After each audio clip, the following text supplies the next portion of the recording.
Hello, everyone. Thank you for visiting my channel, Educational Norm. I work as an educational consultant, which means that I have the opportunity to interact and visit with many teachers across Ohio and beyond. Those interactions have driven me to tell their stories and their ideas on education. The goal of Educational Norm is to provide an informational network that focuses on positive aspects of education, the people preparing students for the future of our world. Join us each week for a new interview, and please subscribe and share the channel with others that you think may enjoy the program. Thank you and enjoy the show. Hello, everyone. Today we have Olajuwon Cooper with us. Olajuwon is a behavioral health and wellness coordinator for Edgewood High School in Ashtabula, Ohio. He's also the head football coach, and he has the title of Minister of Culture, which I'm excited to learn more about. Welcome to the show, Olajuwon. Thank you, Norm. I appreciate you having me. Thanks for having me. I have to say, I've known you now for, I would say, probably 10 years or so, and Yes. I'm always impressed by how you carry yourself and how inspirational you are to myself and others. So I appreciate you taking the time out of your day on this cold, wintry day, even though we're going to air this much later. It's a -2 this morning when I woke up, and we're Right. in the glow of the Ohio State National Championship. It's an amazing day here in Northeast Ohio. Absolutely. Absolutely. I would agree. And as always, Norm, as far as our friendship is concerned, you've done a great job of mentoring me and leading me in a way so that I'm able to take the next steps, both professionally and in my personal life. So I appreciate that, Norm. You're a great beacon of hope and light for me.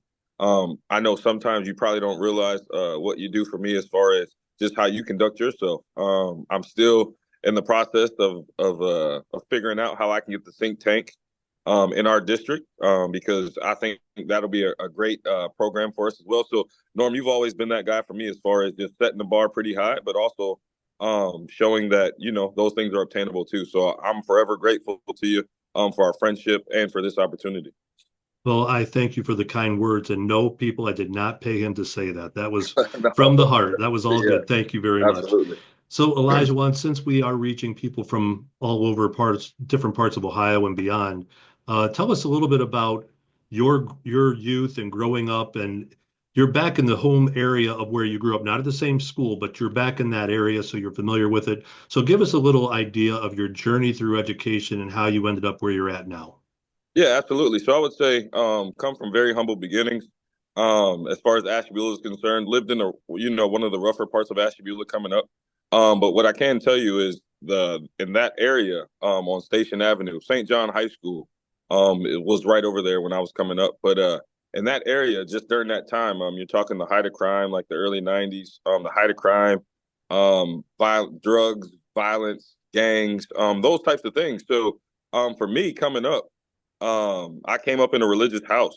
So I'm a firm believer that, God looked out for me a lot because there was a lot of situations that could have been tumultuous for me.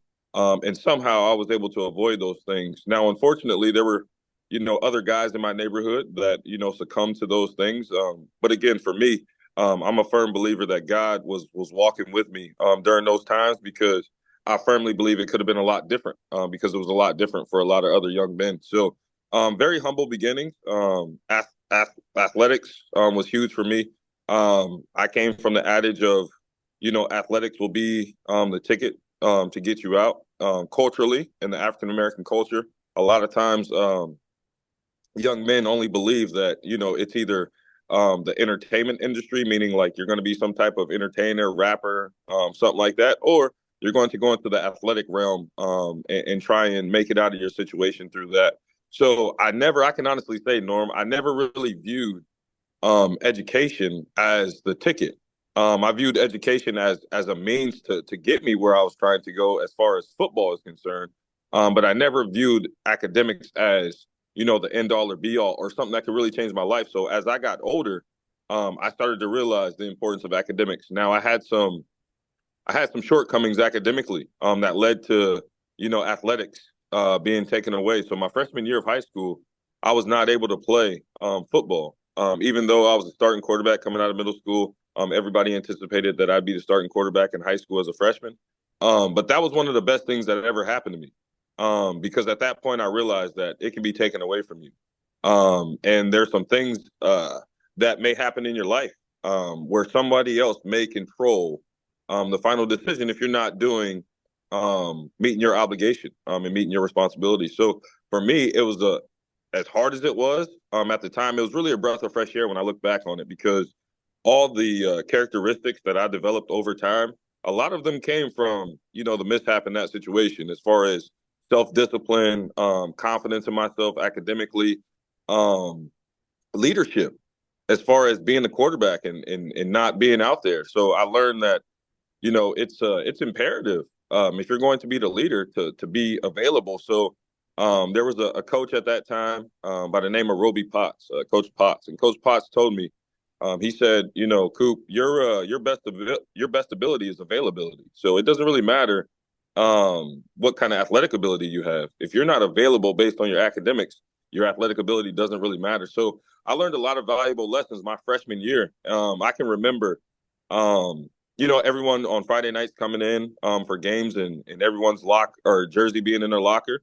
I can remember I didn't have a jersey in my locker because I was ineligible. So for 10 weeks, I looked at, jerseys in other guys' lockers, but I was crazy too, Norm, at the same time. Like, I really wanted to play really bad. So I remember asking my coach, and, kudos to my coach. Because again, environmentally, it wasn't the best environment. I had a great environment at home, but the environment I lived in, as far as my neighborhood, wasn't the best. So I asked my coach, I said, Coach, I don't know if you're able to do this or not, but I feel like if I could practice, um, and obviously I know I can't play in games, but if I could just practice, I know that there is no way that I could be the starting quarterback as a sophomore if I don't do anything as a freshman. So he went to our athletic director, who in turn went to administration, and they allowed me to practice.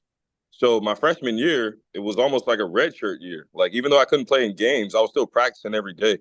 So that allowed me to build the camaraderie, build the friendships, build my skill set, everything that I needed to do.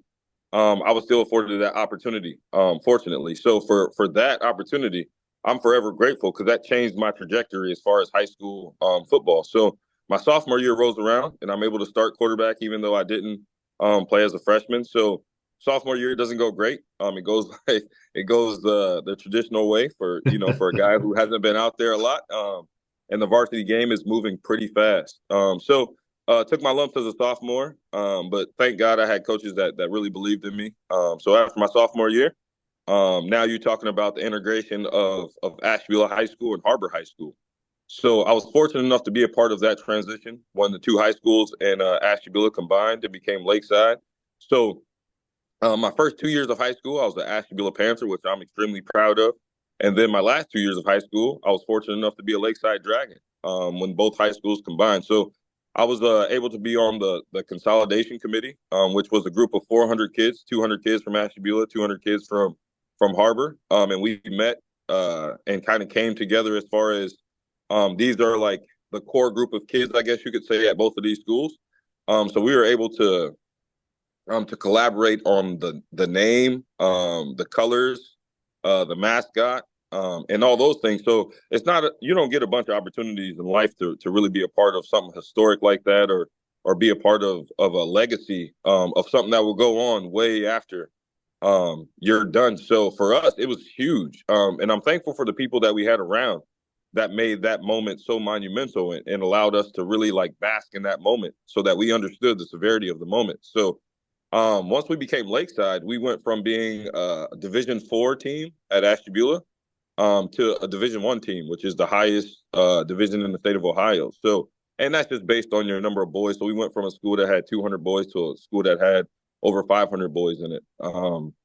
So it just made our number pretty high. So we were a Division 1 school, which was great for me because I was a guy who wanted to go to college and play at a high level. So our coach did a great job of making sure our schedules and all those things was intact, so that we could get exposure. But academically, in high school, I would say that was my best time academically, because I understood the nature of not doing well academically. So I was a lot better student. I actually became an even better student once I got into college, just because the ante was upped even more once I got to college. But it was drastically better than I had did in middle school. So I was fortunate enough to play at a high level for 2 years and receive a scholarship to play at Kent State University. So myself and my teammate Cameron Bob, we both went there. He was a receiver, 6'6", 210. So it's nice as a quarterback to have a receiver Wow. that's 6'6", 210 and runs pretty fast. So we went to Kent State as a package deal, but ultimately I was able to get a full ride scholarship to go play football at Kent State. So had a great time there. Played with the likes of Josh Cribbs, who I think is going to go in the Pro Football Hall of Fame here pretty soon. So when I got to college, though, I realized that there's a lot of guys that God has blessed with a lot of talent. Yes. So I went into college, as that guy who was a big fish in a small pond per se, and now I'm in the ocean. Now, Right. now Right. there's a bunch of sharks, killers per se, and guys that just play at a high level. You realize that that God blessed me, but God has also blessed some other people a little bit more than He blessed me. And there's nothing wrong with that. Right. Because I was in a great situation, have lifelong friends. We did a lot of great things at Kent State, but I can honestly say my academic prowess it skyrocketed at Kent State. Um, at when I was in college, I really learned how to use the resources as far as the writing center, the math center, um, collaborating with just scholars, collaborating with people that are just smarter, collaborating with people that have done harder or have had a more severe academic rigors and things of that nature. And just surrounding myself, with better people. Coming out of high school, it was truly one of those things where it was, show me your friends, I'll show you your future. So I wanted to make sure I was surrounding myself with people that not only were great football players, but were great people. Because I realized once I got there and I seen the talent level that there was probably going to come a time here sooner than later where football was going to be over. And there was nothing wrong with that because as a means to get education, as a means to allow myself to change the trajectory of generations to come in my family, football did exactly what it was supposed to do. So It allowed me. I want to Yeah, go ahead. interrupt you just for 1 second because um, I want to sort of paint the picture of what Ashtabula combining with Harbor looks like because Yeah. it was two very different culturally diverse groups. Harbor, for those that are not familiar, had a very high Finnish population down in the harbor, Mm-hmm. and Ashtabula was more black and Hispanic and Yes. white kids too. I mean, there was a mix, but it was the school in our conference that was more of the urban city type school Mm-hmm. and the only one in Ashtabula County. Ashtabula by far was the biggest city in Ashtabula County.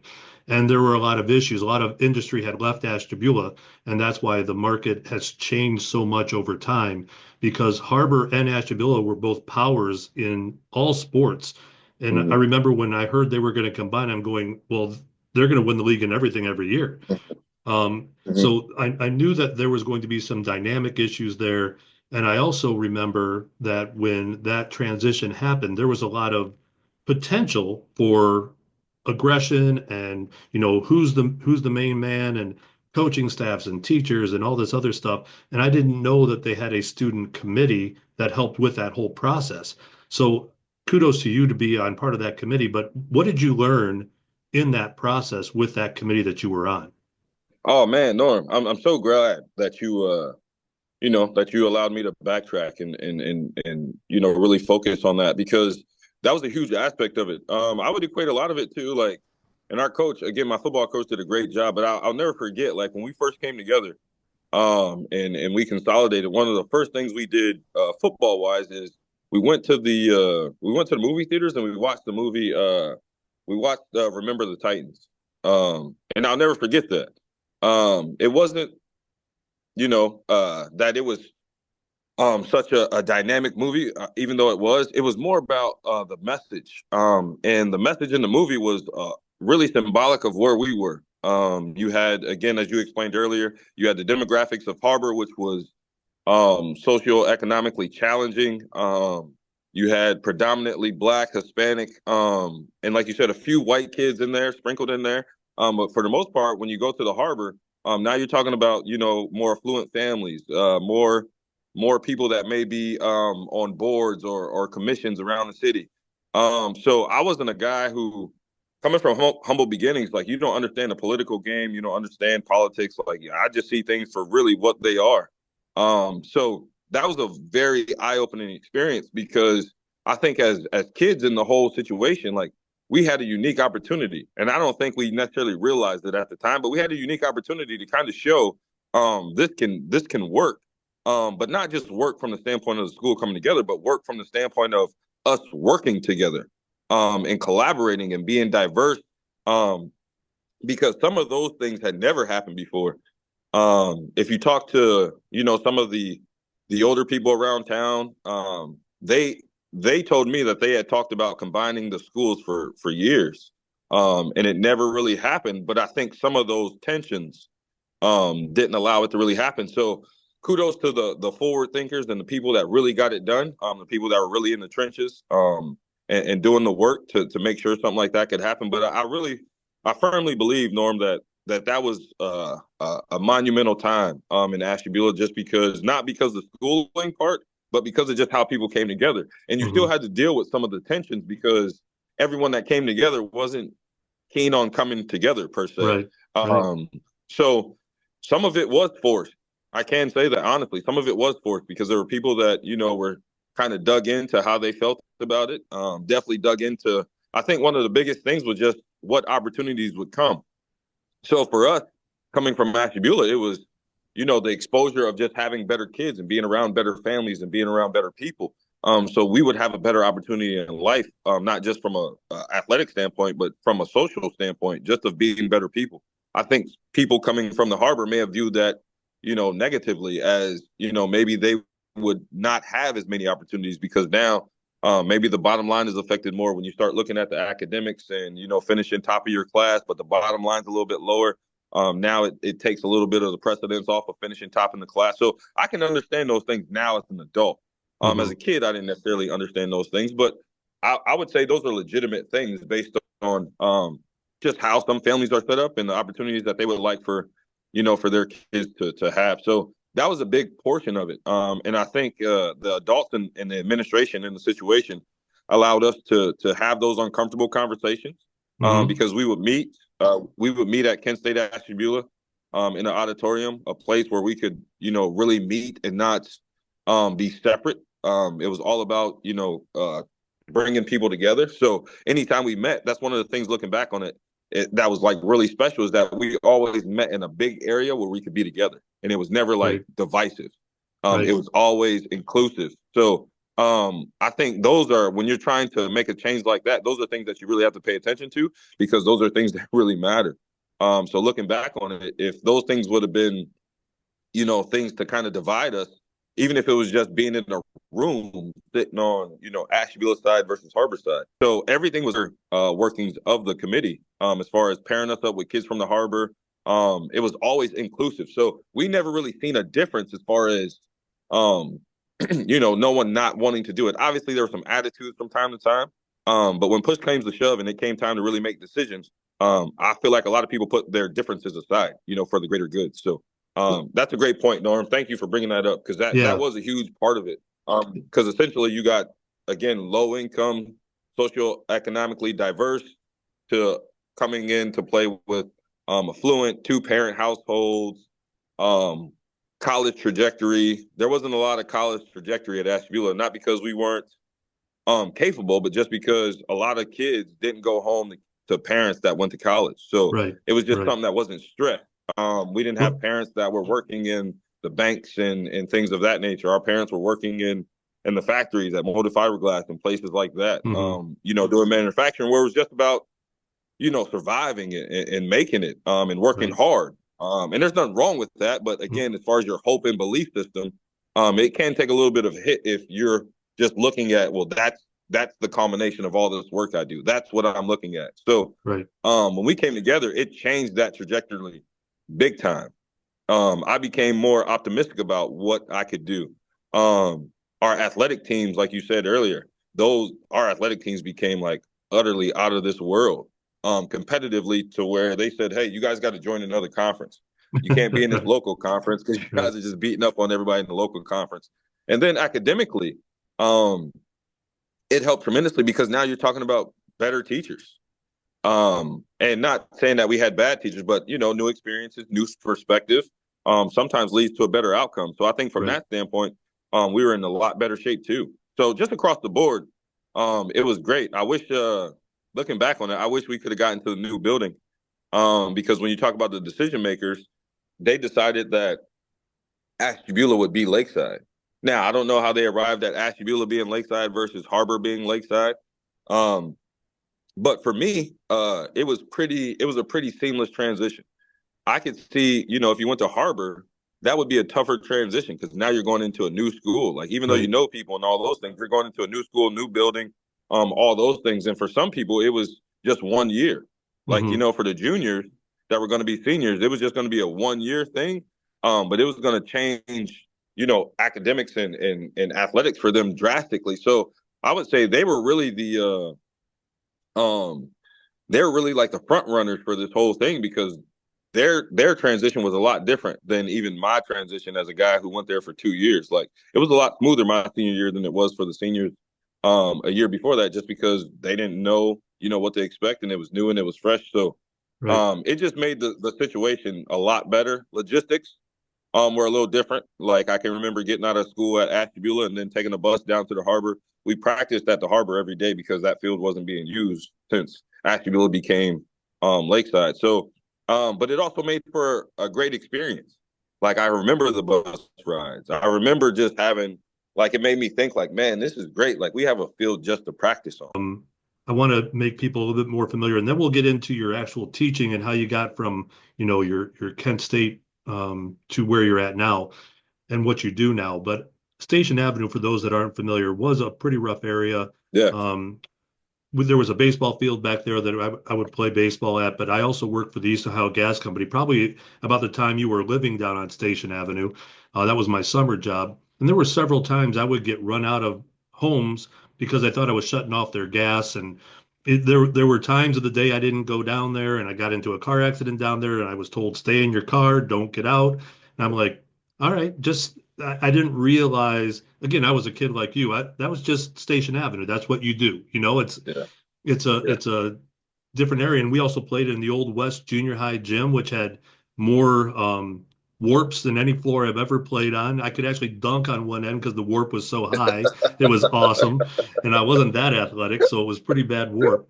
But I want to paint it. I want to paint that picture of what Station Avenue was like for those that aren't familiar with Ashtabula, and that's what makes me inspired by your story because you go from what outsiders would consider some of the rougher areas of Ashtabula to now being a minister of culture, and how you go from your freshman year where you're ineligible to now you being this person that so many students and staff look to for inspiration and motivation on educational needs. Um, and you mentioned it at some point your athletic career has to end. Unfortunately, some of us were Mm-hmm. earlier than others, but when that ends, what is that next step? And so, where did it become real to you that education and my pathway is to help students in their future? Where did that become evident to you? It became evident to me, honestly, Norm, when I was in college, really. And really college for me because I had a family full of high school graduates. I didn't have a family full of college graduates. Now they didn't go to college for a multitude of reasons. But I was fortunate enough to be one of the people that were able to go. So once I got to college and I realized that, hey, I'm here now and football could really change it, but like education is gonna be the only thing that can sustain me after. Football is not going to allow me to get a promotion in my job. Like, you know what I mean? Like, even if I'm playing Hmm. football, it won't affect my career. And I would say the other aspect um, that made it so serious for me, Norm, is just being raised by my great grandmother. And if you know me, then you know that there's going to be some part of our friendship, some part of our conversation in which I talk about my great grandmother. So Hmm. my great grandmother raised myself and many other relatives. I was actually a third generation that she was raising because she raised her kids, and then her kids were, my grandparents, and then obviously my parents. So I was the third generation that she was raising, and it was always amazing to me. So when you talk about the push and just the sheer want to, it was always amazing to me that in my great grandmother's time, school was important, but it wasn't that important. So she lived in a time where you went to school till sixth grade, and then you kind of started a family by the time you were 15, 16 years old. So that's just how she lived. So it was always amazing to me how someone who went to school, how someone who only had the opportunity to go to school till sixth grade was always pushing me about getting an education. It didn't make a lot of sense because it was like, well, you didn't go to school past sixth grade. But the other thing I noticed too, Norm, is that she took care of generations of kids. Like, and we never went without anything. There was always an overabundance of love. There was always an overabundance of respect, both given and received. So she was my hero as far as like taking nothing and just making something beautiful out of it. So I didn't know like all these trinkets and nuggets and jewels that she was dropping on me as I was coming up. Because like when you're young, you don't realize that that stuff's getting in. That Mhm. sometimes you just think like that it's their responsibility to tell you some of these things, and that's as far as it goes. But I was fortunate enough for those jewels to really be sinking in. And then characteristically, when I would get into situations in life, who I was would just come out. I never had to think about doing the right thing.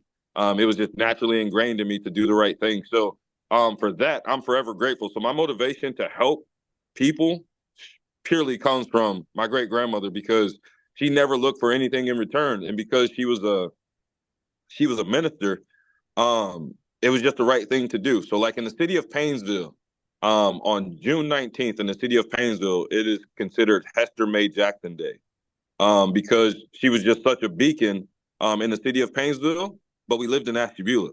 If Yeah. that gives you a scope of what kind of impact she was making. Now, we went to church in Painesville. That was the only thing we did in Painesville was go to church. But she impacted the community far outside of just the church. So for me, again, coming up, you know, from humble beginnings, living in a rough part of town. But even living in the rough part of town, my great grandmother had the utmost respect in our neighborhood. Like, so there was bad stuff going on, but she had the respect of, well, we can't do it over here, or we Right. won't do it in this area of Station Avenue. So for me, that was very eye opening, because it wasn't by force, it wasn't by violence, it wasn't her recourse was, I'm gonna pray for you.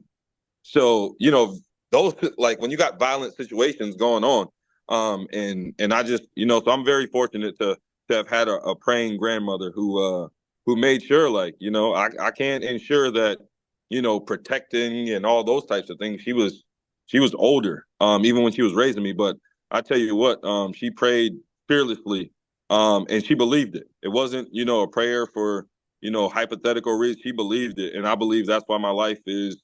I'm on this trajectory of just helping people and just doing things to make my community better, because that's what I've seen every single day. Hmm. And that's good, bad, ugly, and different, because sometimes there was some pretty ugly stuff going on Station Avenue. And I always remember my great grandmother being optimistic about, it just being better. And with God, all things are better. So I can honestly say, Norm, that's where a lot of it comes from. It's just ingrained in me to be a good person. And even though she's not with us anymore, I still can feel conviction, if I'm not, operating correctly. So I know those things are in me, and I'm just a firm believer that I'm going to be who I'm going to be. Right. And I've had enough situations in my life where I've tried to be something that I've not, and it didn't work out for me for a second. Like I No, didn't even make no. it for like. So with all the background that you have, I think there's a perfect storm going on. You were raised by the right people. You had a wide range of experiences, both academically successful and non-successful. You've had Mhm. sport experience where you're usually exposed to pretty intense and uh, knowledgeable people when it comes to motivation. So you're putting all of these together Mhm. into who you are as a person, and now you're working with in a school where you're this minister of culture, which I am intrigued by. So tell us how all Sure. these things come together and what that job is and how it works on a daily basis for you. Yeah, so all those things come together, just because wearing a bunch of different hats, whether it's being a coach, being a mentor, being a collaborator, being an educator, administrator, whatever the case may be. I would say the biggest caveat to all those things, Norm, is just meeting people where they are. I'm a firm believer wherever we come in contact at, you're going to leave that interaction as a better person, in some regard. And that's how I conduct myself. And that's just truly what I believe, not because I'm the greatest person ever, but just because I believe in speaking life into people. I believe in, taking care of the things that we can take care of and the things that we can't control.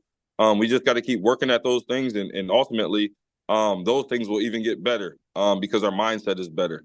So it's not the end all or be all when things happen in life. It's really, what happens, after that. So as far as the minister of culture, just meet my students where they are. And if my students got some stuff going on in their life, they know that I'm going to be the first to understand if there's something outside of school that's preventing them from getting things done in school. It doesn't mean I'm going to excuse those things, but what it does mean is I'm going to meet them exactly where they are and then provide them with resources and support, understanding that it may be good at times, it may not be so good at times. But ultimately, we all need somebody that's going to be there, good, bad, and indifferent. So the minister of culture position really allows me to get to know kids first, which sometimes as a teacher, you don't get that opportunity. You got 30 kids in the classroom. You got these state standards that you got to meet. So sometimes getting to know your students as people is just a tough thing to do, as a teacher. So for me, as a supportive staff,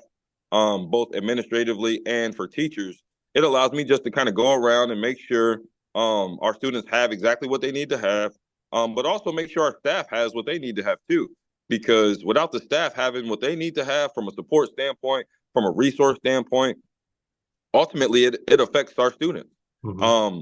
So if our teachers can't go into the classroom and teach in a way, or they're not feeling supported to go into the classroom and teach in a way, or maybe test scores from the year prior weren't so great, so they're apprehensive about going into the classroom, or that now they're putting more pressure on themselves to get those standards met and all those types of things. My job is to alleviate that. I can't take the pressure of state standards off of them, but I can alleviate some of the circumstantial things that come with that.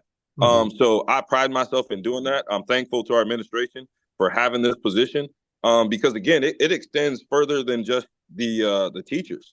I'm talking all staff in our building, from the custodians to our librarian to our tech people that are just there, momentarily sometimes. I interact with pretty much anybody in our district, or in our school. And then the other aspect of the minister of culture that I love the best is I love to be able to meet people first thing in the morning. So I handle attendance a little bit too. So I'm able to deal with students like soon as they come into the building. And in the past, attendance and House Bill 410 and some of these different things that we've enacted in education make it pretty tough. And sometimes for students, those circumstances don't pertain to them outside of they live in the house, or the parental situation. So sometimes a lot of those things don't pertain to the student, but they do pertain to the student as far as when they're going to be made accountable. So my job is to make sure, figure out what's going on, like what's really going on, and then providing support. So this was the first year that I've been able to kind of go out and work with, some community members, and get some different stuff done. And when you talk about rewarding, like, don't get me wrong, math, science, social studies, English, all those things are great. But if some of these things don't get taken care of outside of school, math, science, social studies, English just is not going to matter.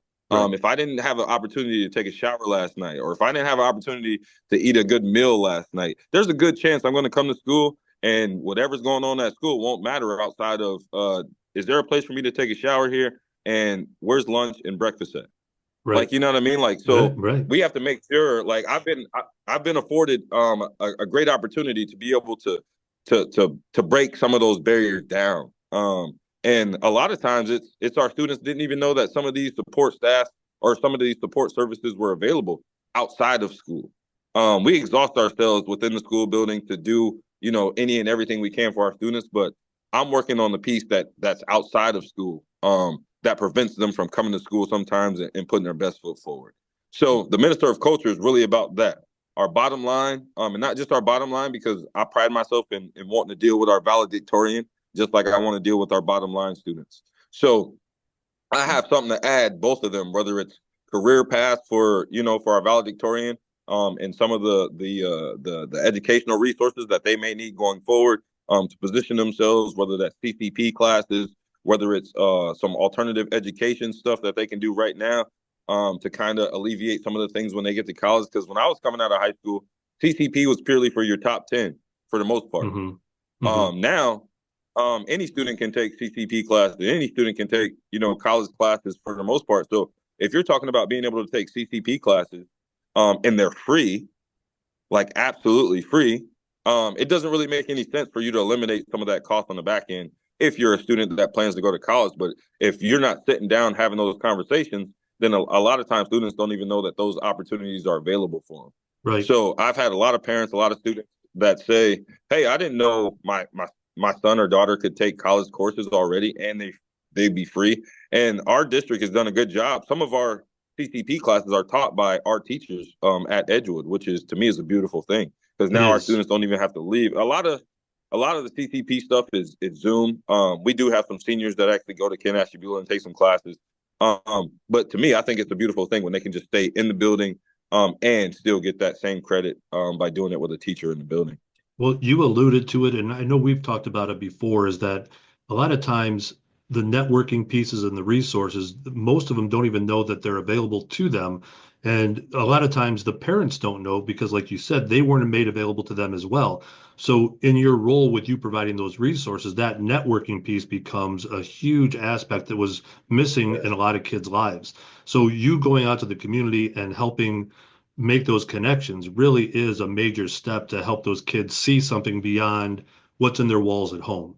And I think that you do a Yeah. good job of that. So I appreciate your work in that regard. So, man, we've talked already almost for an hour. It's coming up there quickly. I want to make sure I give you time to wrap everything up. Um, when Yeah, when absolutely. when other people are watching this, they don't all have that minister of culture or the behavior wellness and health coordinator. So what are some of the smaller steps that you can recommend that anybody can do in a school to help kids to help know their kids better? And what are some of the practices that you have on a daily basis that help with those interactions with kids? Absolutely. So the first thing is, it's going to sound a little mundane, but for me, it makes all the difference in the world, and it's one of the things that I was listening to a speaker one time, and he talked about just the interactions he had, and it was a speaker actually it was an adult thing, and not like a speaker coming in to speak to students. He was coming in to speak purely to faculty, and I remember he walked around. But when he walked around, no one ever spoke to him because no one knew him. So no one ever made him feel invited. No one ever made him feel comfortable. And that was a part of his conversation is that we do this for students too. If we don't know them or we don't deal with them, then there's a good chance that we're not going to try and deal with them at all. So for me, one of the simplest things I can do, and I pride myself on this, is I want to know your name because a lot of students deal with hey you or hey over here or and to me one of the easiest things you can do to show somebody you care about them is know their name. So I try and know every student I come in contact with. I try and know their name. Now I always preface that with it's probably going to take me a little bit because we don't have any dealings, but I want you to know you matter enough for me to know your name, because sometimes they just deal with people and that it doesn't mean that those people don't mean well. They do. Sometimes they don't have an opportunity to get to know the kid's name or whatever because they're just having that one interaction with them at that time. But I pride myself on knowing students' name because I know that matters. And as someone who has a difficult first name per se, I know how it can make you feel when someone really knows your name. Right. Um, that's why I go by Coop a lot, just because of my first name being Olajuwon. It's a hard pronounce sometimes. So that's one of the things for me. So I think the other aspect is in education, we've kind of transitioned to like it's called restorative justice. And restorative justice is a practice of pretty much just restoring fidelity with kids, restoring the hope, restoring the joy that kids have for learning and being at school. So that position or that title, I held that title at Braden. Um, that really allowed me to formulate a lot of this stuff that I do as the minister of culture because by getting to know the kids and by really meeting them where they are. And if a kid comes in because they got, excuse me, because they may have some behavior issue or something like that, the restorative justice piece says, hey, maybe we got to reteach that.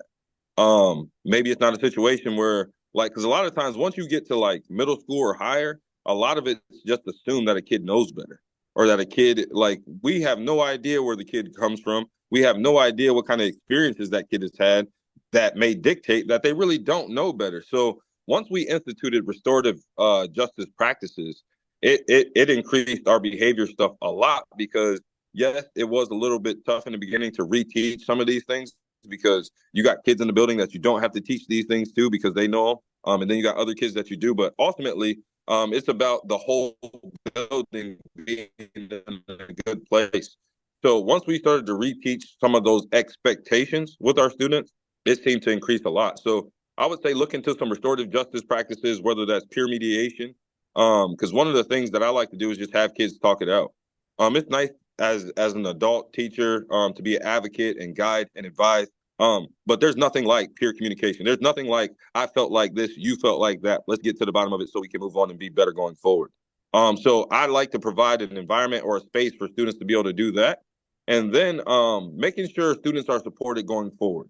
I always make sure I don't have too much going on that my follow-up doesn't happen, because the follow-up piece is just as important as the initial piece. So if you initially step in and you want to help out and you want to institute these things, if you don't follow up with those things and make sure those things are sustainable, then you should have never said anything to begin with. Because, and it may be a situation with that kid where they've dealt with people making promises to them and they haven't fulfilled those obligations. So now a kid's going to go into the world not having any hope or any aspirations about the people they deal with, because the key stakeholders in their life up to that point have told them tons of things that they were going to do or that would happen, and those things haven't happened. So I think the follow up is extremely important, and we can never be too busy to follow our word.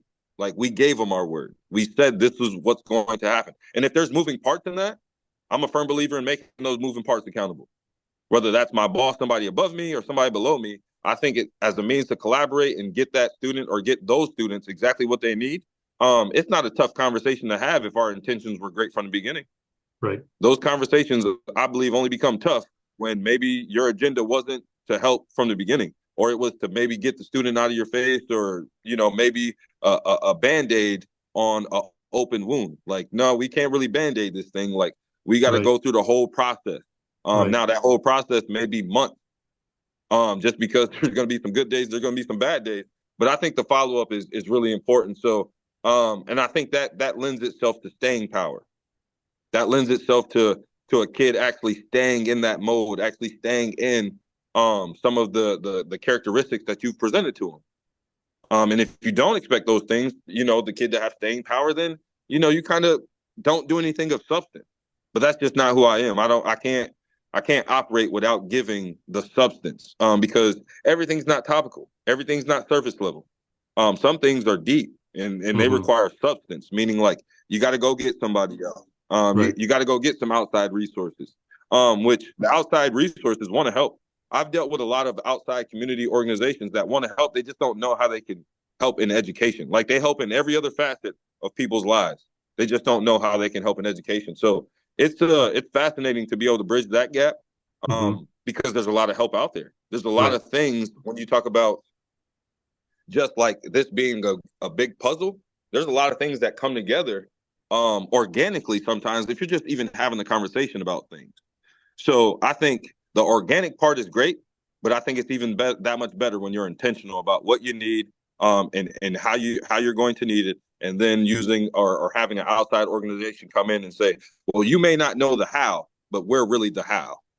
Right. And I think that's the beauty in education. That's the beauty in having your intentions be in the right places. I'm looking for a solution, and I expect a solution, but I don't know all the time where that solution is going to come from.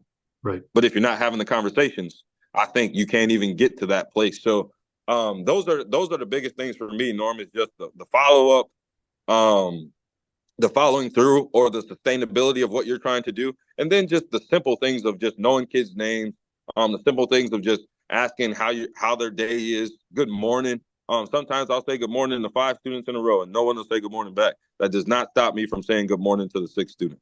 Right. Like, you know what I mean? And sometimes we Yeah. get discouraged. Well, what's that kid's problem? Or why did they're being disrespectful? It's like, no, they're not being disrespectful. We have no idea what happened before they got here as to why they didn't say good morning. But there's not one person. You have to think about it logically. There's not one person that doesn't want to have a good day. Right. Not one. Right. Well, I think So typically, if the communication is not what you think it should be, then there's probably something going on mhm. as to why they're not communicating with you like that, or you don't have that relationship with them. Right. Well, I think a big part that you didn't mention, but you just do it naturally, is you give them time, and Yeah. you can never replace spending time with a student or with a teacher that's in need. Those go so much further than just an email. That face-to-face conversation is so important, and it means a lot to a lot of kids. So keep doing what you're doing, Olajuwon. I love what you do, and thank you for the great conversation today. If anybody's out there that wants to bring Olajuwon in and have him talk, he's motivational, he's inspirational, he has a lot of great ideas. You can contact me and I can put you in contact with Olajuwon. So if you're looking to contact me, you can reach me at norm@normpotter.com. I'm also at my website. You can reach me at structuredcreativityconsulting.com. And you can visit my YouTube channel and make sure you subscribe to this channel because you'll hear some of the best educators around the area to give ideas and to share their stories. So thank you for your time, Olajuwon. And until next week, for everybody watching, be kind, be professional, and find solutions. Thank you so much, sir. Thank you, Norm. You have a great day, sir. You too.